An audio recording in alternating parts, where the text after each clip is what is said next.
시청자 여러분 안녕하십니까. 1월 23일 김은강 튜브 방송입니다. 북한 고위 소식통으로부터 전해온 특보를 전해드리겠습니다. 김정은 심장 쇼크가 확인되었습니다.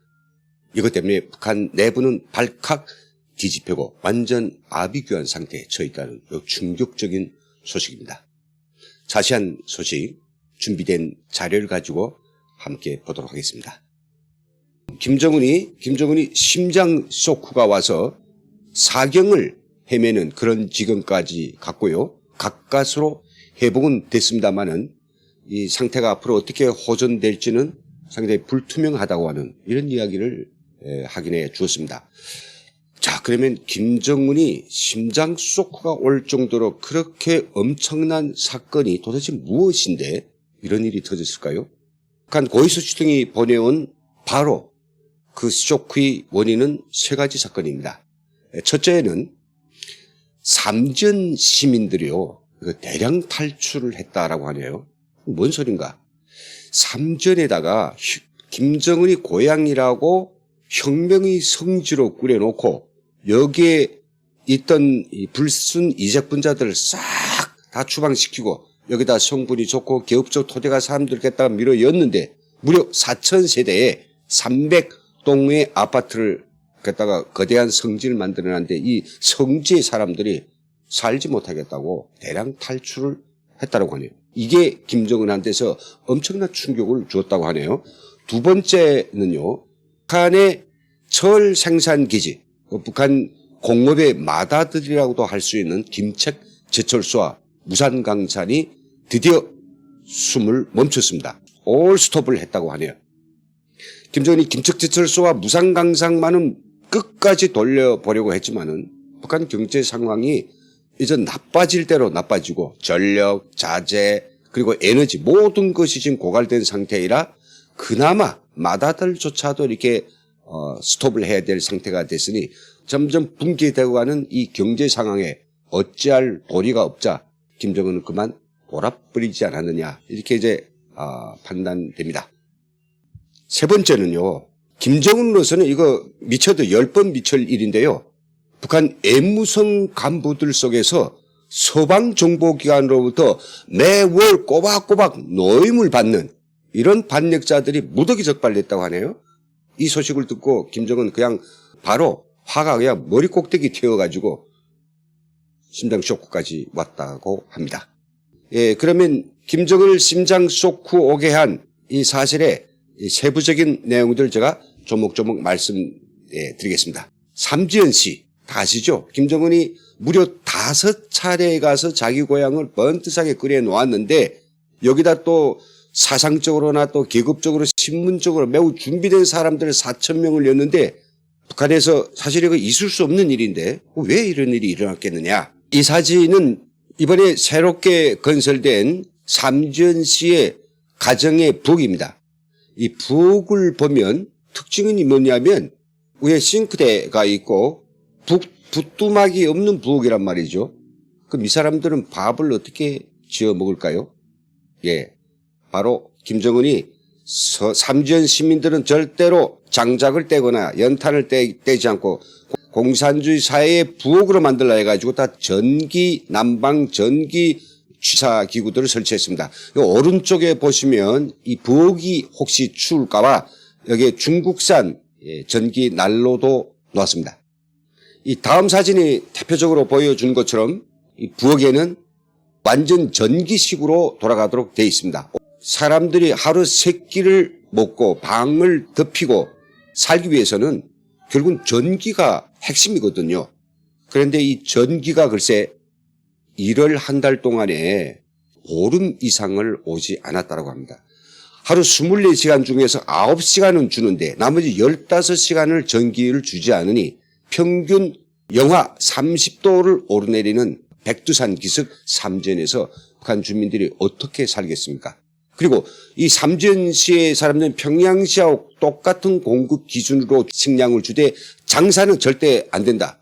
혁명의 성지답게 이런 자본주의 잡상 행위를 하지 말라라고 요구하고 있는데요. 그렇다면 바로 이 삼전시에서 사람들이 도대체 그 냉방에서 전기가 오지 않으면 밥도 해못 먹고 전기가 오지 않으니 아무리 옷을 껴입어도 방 안에서 버틸 수 없으니까 다른 타 지방 친척들 집에 한겨울을 가서 지내고 오겠다고, 그리고 장사라도 해 먹어야 되겠다고 해가지고 인근 도시로 뿔뿔이 뛰쳐나갔다라고 하는 거죠. 이렇게 되면 김정은으로서도 사실 황당하게 그지없지 않습니까? 이렇게 되고 나면 결국 그 책임이 누구한테 있습니까? 간부들인데 죽을 것이 돼지라고 간부들도 어떻게 하겠까요?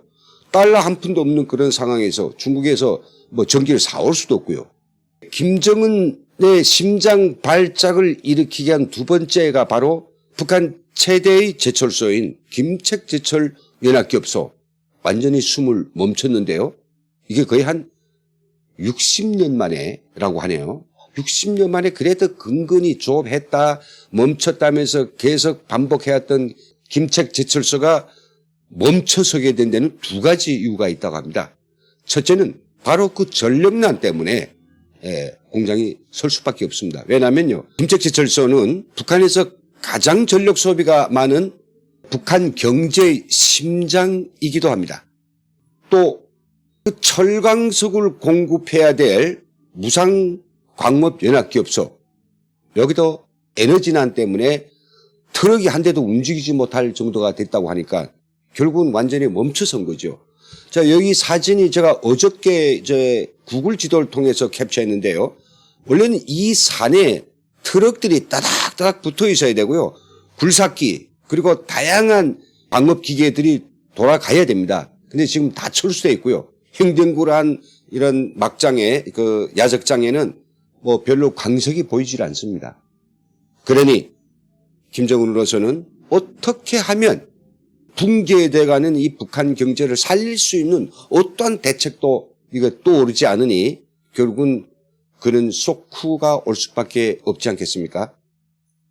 김정은의 건강을 위한답시고 총리와 최룡해까지 나서서 인민경제 여러 부분을 돌아다니면서 지금 점검을 하고 생산 정상화를 위해서 뭔가 열심히 뛰고 있다라고 하지만 이들도 무슨 수가 있겠습니까? 연이어 북한은 노동신문에서 이렇게 김재룡 인민경제 여러 부분 현지 지도 요해 이런 기사를 내보냈고요. 또 어저께는 최룡해가 황해제철 연합기업소를 찾았다라고 하는데 황해제철은 김책제철에 비해서 훨씬 작은 규모의 그런 철 생산 기지입니다. 이거라도 이거 살려야 되지 않을까? 강제가 생산 못되면 어떻게 됩니까? 북한은 미사일이고 뭐고 있습니까? 그 벌려놓은 엄청난 경제 특구들은 어떻게 하고요? 결국은 김정은이 헤어날 방도가 없는 것입니다. 이와 함께 사람들이 주저앉고 이 곤난, 이 시련, 이 어려움에 다들 동요하고 한탄하고 우리가 도대체 무엇 때문에 이 정면 돌파전을 하는지, 이런 제2의 고난이 행군이라고 일컫는 이 어려움이 언제까지 계속되는지 정말 불만이 끌어오르고 있으니까 선전화를 갖다가 만들어서 언론지들에 도배하기 시작했습니다. 몇 컷을 보여드릴게요. 자력 부강, 자력 번영, 우리 전진을 저해하는 모든 난간을 정면 돌파, 뭐 듣던 이야기죠. 그리고 여기서는 또 백두산 정신을 호소하고 있습니다. 백두의 행군길을 꿋꿋이 이어나가자.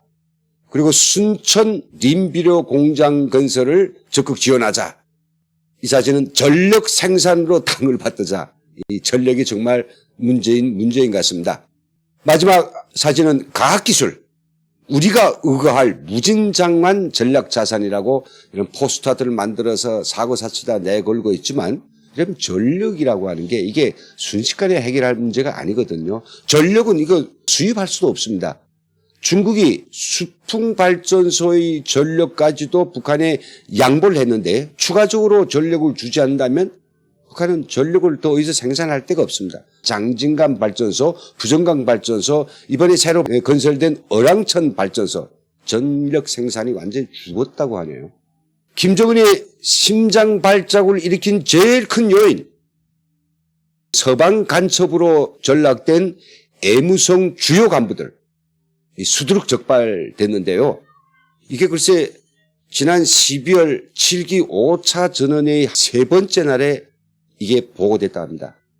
그 3일째 되는 날까지도 이수용 그리고 이영호 이 사람들이 다 주석단에 앉아 있었습니다. 그렇지만 마지막 날 회의하고 그 주요 간부들이 김정은하고 사진을 찍을 때에는 이 두 사람이 빠졌습니다. 최선희까지도 빠졌습니다. 그렇다고 하면 서방에서부터 정기적으로 로임을 받아왔다는 바로 서방 간첩들이 무리가 된 애무성 이 소식은 김정은로 하여금 정말 목을 잡지 않으면 안 될 그런 청천벽력 같은 이야기였을 것입니다. 저는 이선곤을 왜 애무상으로 시켰는가에 대해서 아무리 따져도 답이 안 나왔습니다. 그러나 어저께 고위소식통이 보낸 바로 이 소식을 듣고서야 바로 그런 것이었구나. 즉 서방 간첩들이 소굴로 변해버린 바로 애무성을 완전히 새롭게 재구성한 것. 지금 이것 때문에 애무성 더 말할 것도 없고요. 중앙당과 보이선까지도 발칵 뒤집어가지고 서로가 서로를 의심하고 서로 간첩을 잡아낸다고 이렇게 하고 있으니 정말 북한의 이 아비규환 도대체 어떻게 가닥이 잡힐지 잘 모르겠습니다. 지금까지 북한 고위소식통으로부터 김정은의 심장 쇼크를 확인한 이 사실을 전해드립니다. 아마 올해보다 내년에 북한은 더더욱 경제는 붕괴될 것이고 김정은을 위주로 한 북한 권력층 내부는 바로 온갖 이판사판 싸움으로 아마 해질력이 없을 것 같습니다. 우리들한테는 신심이 있는 그런 새해가 되지 않을까 싶으면서 오늘 여기서 마치겠습니다. 음력 2020년을 맞는 우리 국내와 해외 시청자 여러분 새해에는 복 많이 받으시고요. 하시는 일마다 순조롭게 대박 내시기를 바라면서 오늘 저희 방송을 마치겠습니다. 감사합니다.